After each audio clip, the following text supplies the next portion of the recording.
Hi, நான் இன்னைக்கு rajma gravy பண்ண போகிறேன். இதுக்கு தேவையான பொருட்கள்: ராஜ்மா அரை கப்பு. நீங்கள் ஒரு 3 மணி நேரம் வேக வச்சு எடுத்துக்கோங்க. இது ஊற வைக்கிறதுக்கு மறந்துட்டீங்க அப்படின்னா நல்லா கொதிக்கிற தண்ணியில் ஒரு அரை மணி நேரம் ஊற வச்சுட்டு வேக வச்சிங்கன்னா இந்த மாதிரி ரெடி ஆயிரும். வேக வச்சு எடுத்துக்கோங்க. அதுக்கப்புறம் ஆனியன், வெங்காயம், அரை வெங்காயம், தக்காளி 2, பட்டர், வெண்ணெய் 1 டீஸ்பூன், கொத்தமல்லி, சீரகம் அரை டீஸ்பூன், ஏலக்காய் 2, பட்டை 2 ஸ்டிக்கு, லவங்கம் 3, மஞ்சள் தூள் 1/4 டீஸ்பூன், மிளகாய் தூள் 1/4 டீஸ்பூன். உங்களுக்கு தேவையான அளவு காரம் சேர்த்துக்கோங்க. மல்லித்தூள் 1 டீஸ்பூன், கரம் மசாலா அரை டீஸ்பூன், உப்பு தேவையான அளவு, எண்ணெய் 3 டீஸ்பூன், இஞ்சி பூண்டு 1 டீஸ்பூன். கடாய் சூடாயிடுச்சு. எண்ணெய் 3 டீஸ்பூன் சொல்லியிருந்தேன் இல்லையா, 3 டீஸ்பூன் எண்ணெய் ஊற்றிக்கலாம்.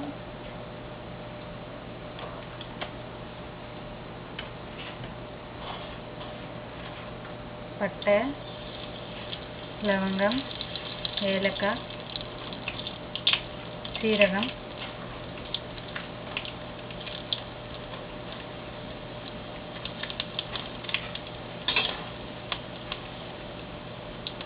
ஆனியன்,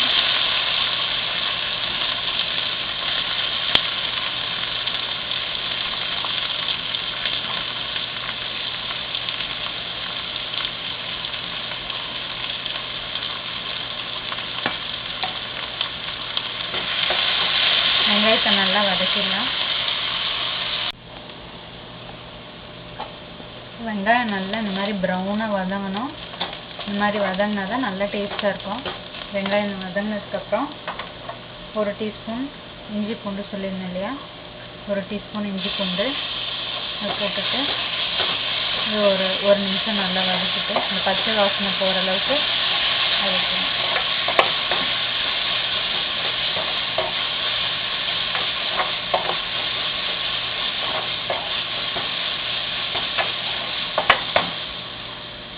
தக்காளி சேர்த்துடலாம்.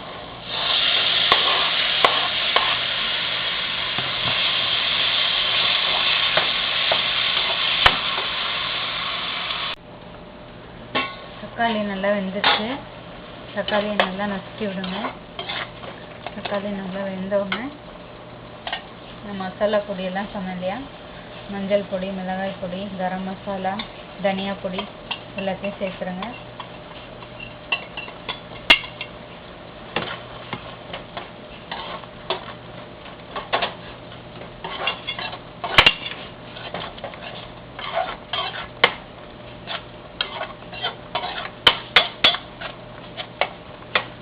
சேர்த்துட்டு வேக வச்ச ராஜ்மா அதையும் இதில் சேர்க்கணும்.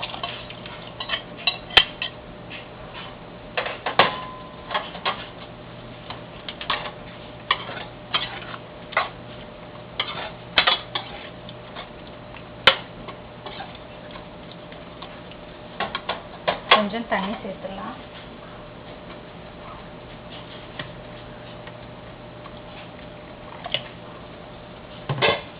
தேவையான அளவுக்கு உப்பு,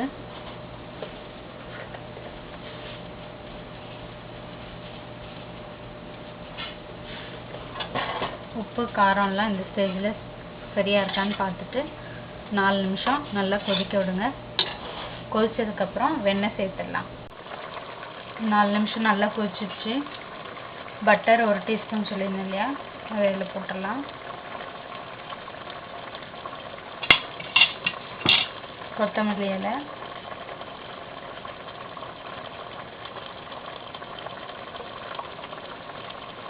போட்டுட்டு ஆஃப் பண்ணிடலாம்.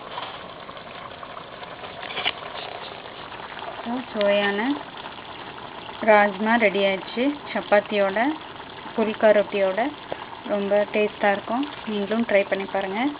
தேங்க்யூ.